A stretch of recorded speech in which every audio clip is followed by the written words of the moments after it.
My name is Cael Buford. I'm the president of a national group called Cael, the Council for Adult and Experiential Learning. But before that, as Sally said earlier, I'm a Reform WIB director from around the country. And honored to be in that place. Pat Clancy in the room? I thought I saw his face somewhere. Oh, there's Pat. What's up, my man? Good to see you again. All right, so such an honor to be here, celebrate 20 years. This is such a momentous milestone. It resonates with me professionally, and it resonates with me personally. I'm the proud product of adult learners, and that's what drove me to get into this business of caring for people and to supporting people in their pathways.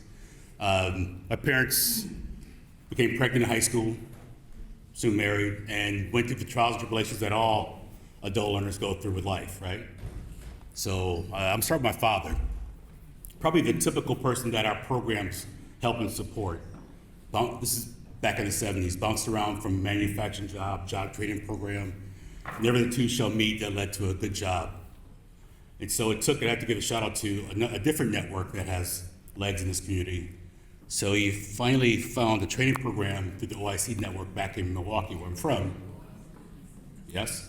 That had a partnership with Delco Electronics. So, and they were looking to integrate their workforce. It still sounds funny to say integrate their workforce, right? So this group of trainees, when they graduate, were guaranteed a job starting $20 an hour in 1978. Our family says, we won the workforce lottery when that happened. So a couple things happened from that. One, they were to send my mother to school to become a teacher. So my parents lived the comebacker lifestyle, the adult learner lifestyle. They did it firsthand. And they're still married to this day, 56 years now. So, yeah. So I tell that story because it's my life, but it's also what drove me to get involved in workforce development of any kind. So I started my career in 1996 at a WIB, ironically enough. And then from there, I started running training programs in construction manufacturing for another organization called the Wisconsin Regional Training Partnership. And from there, I ran 2 workforce boards, Milwaukee and most recently in Pittsburgh before I took the Cael job. So yes, I do live in the Commonwealth, just not local.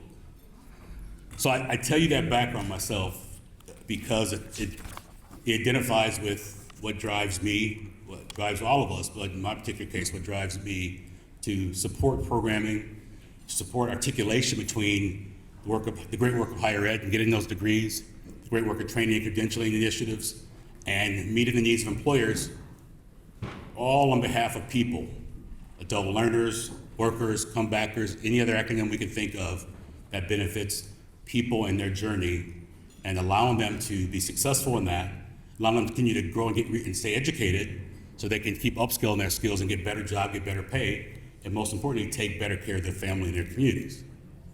So ultimately, that's what it's all about. So that brings us to Graduate Philadelphia. Now this, as I said earlier, this mission resonates with me personally, and what's nice about the shelf life of skills is so short. Think about AI and other tech things that are coming into our world now. Skill development and skill enhancement, and degree attainment is only getting shorter and harder to obtain in some cases. Learning can no longer be a linear all or nothing odyssey. It must be that lifelong journey and lifelong movement. So for that journey to become successful, a person needs multiple on and off ramps, places where education programs, workforce experience merge and come together seamlessly, leading to pathways to a great career and academic achievement and advancement. This is not just a nice to have, it's a must have for people. Without reskilling opportunities, without learning opportunities, adult learners can't be prepared for the work of the future. Sally mentioned earlier about all the Georgetown report and the amount of workers needed. Now we're talking many types of different workers. It's not just skilled trade workers, not just white collar workers. There's so many different classifications that folks have to get ready for, that folks have to strive for, and so folks have to achieve. And it takes great places like Graduate Philadelphia to make that happen. So as it moves towards the future, Graduate Philadelphia is setting a national example right here in Philadelphia. an example of how to apply ecosystem level vantage point of how adult learners can move, how they can turn higher education, and how workforce needs to drive systematic and lasting change. You're doing that all right here. You'll understand that adult learners do not have the luxury of treating education as their sole occupation. There's too many things going on in their lives, right? They have limited resources, not just in terms of how many dollars are in the bank, but also how many hours are in the day. Graduate Philadelphia understands that the essence of serving adult learners is just about meeting them where they're at and expecting to not expect them to put their real life responsibilities on hold for that one sole thing. There's too many things going on that need their support, need their help. But most of all, Graduate Philadelphia understands that adult learning is the difference between poverty and plenty. Say that again. It's the difference between being in poverty or having plenty. Not just for the individuals, but for the communities they also live, serve, and those communities that depend on them.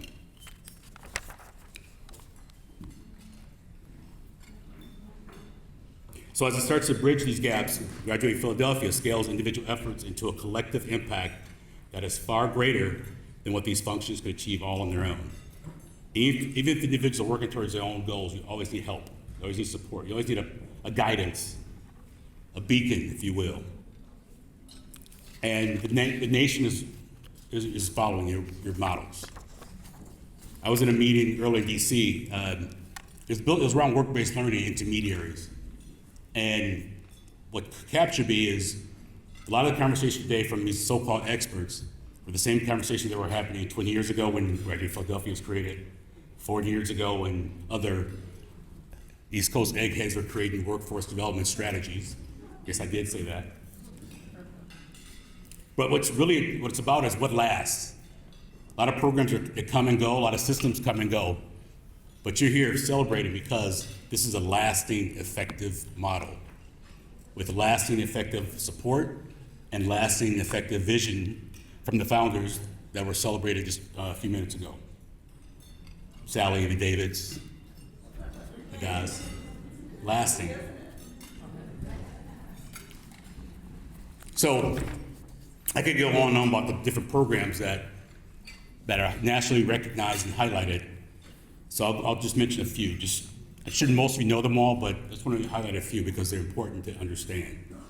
So Graduate Philadelphia's Career Integrated Learning Advising provides no-cost guidance for adult learners, helping them find career pathways that integrate academic learning with real-world experiences to complete post-secondary credentials and advance their professional goals.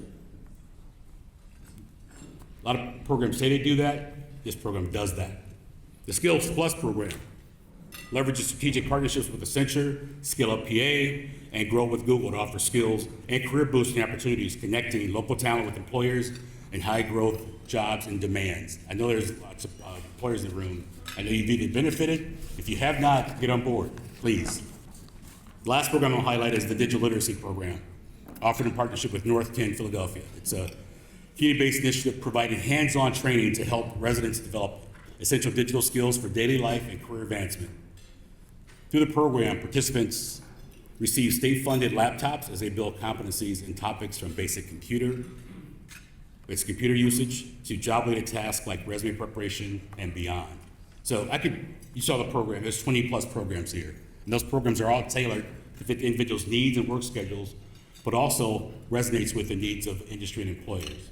So again, there's that articulation that's needed in any programming, but it doesn't matter if there aren't people who are willing to take advantage of it. So you have to make sure those programs are tailored to their needs. I'm not saying anything you don't already know, but I got the mic, so I'm gonna use that time to say those things. So just a few signature programs. There are many pathways to that dream that adult learners visualize. Each one is shaped by the unique challenges and opportunities before them. But as I mentioned earlier, meeting adult learners where they're at doesn't just mean being there for them, since adult learners are non-traditional. I don't like using the word. I like they're the new traditional. Okay? Along with students, they have many identities: parents, worker, caregiver, and yes, community members and neighbors that you see every day. They're resilient, resourceful, and inspiring. They have a wealth of insight to offer to their fellow students and their teachers.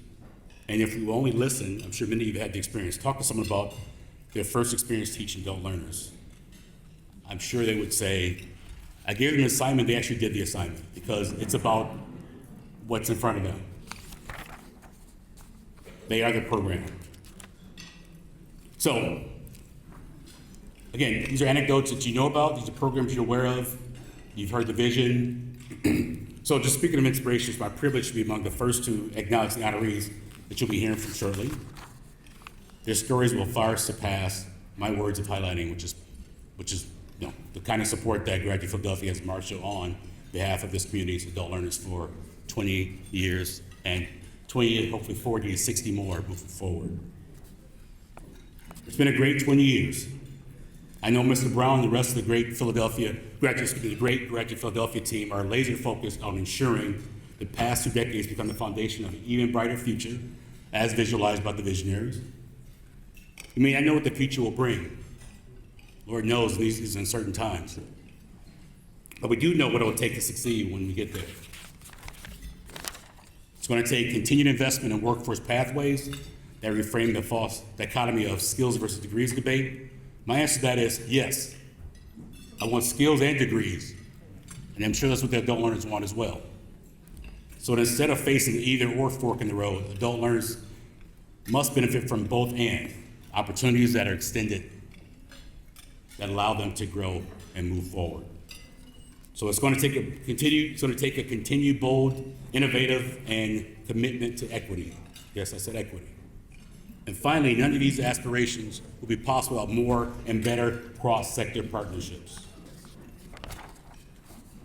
On that note, I'm excited to cheat a bit, and it's not quite breaking news, but right now, myself, Mr. Brown, are working on a partnership between Cael and Graduate Philadelphia.